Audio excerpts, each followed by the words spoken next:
नागपुर के बजाजनगर थाना क्षेत्र में एटीएम कार्ड की अदला बदली कर धोखाधड़ी का मामला सामने आया है। जानकारी के मुताबिक प्रतापनगर निवासी 67 वर्षीय नरेंद्र नामदेव राव Sukhdeve state bank of India की वीएनआईटी शाखा स्थित एटीएम के में पैसे निकालने पहुंचे थे।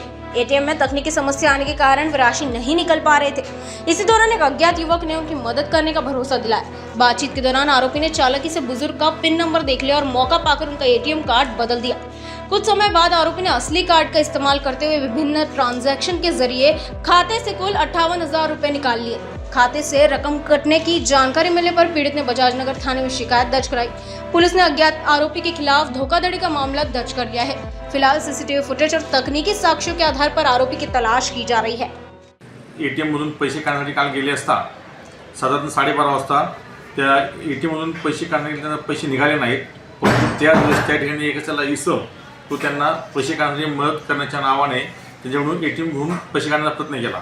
त्यावेळेस त्या अज्ञात इसमाने अनोळखी इसमाने फिर्यादी यांचा एटीएमचा पिन कोड नंबर जाणून घेतला, परंतु त्याला पैसे काढून दिले नाहीत। नंतर त्याला एटीएम कार्ड देताना हात चलाकीने त्याचं एटीएम कार्ड स्वतःकडे ठेवून त्याला दुसरं एटीएम कार्ड हातात दिलं आणि त्यानंतर फिर्यादी निघून आले।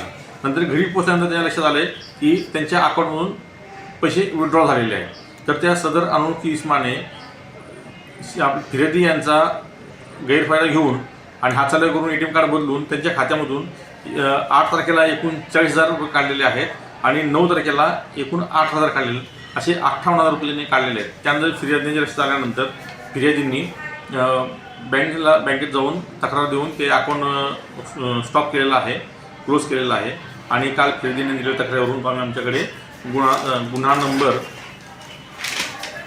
235/26 कलम 318(4) 316(2) भारतीय न्याय संहिता अन्वये गुन्हा दाखल केलेला आहे आणि तपास सुरू आहे।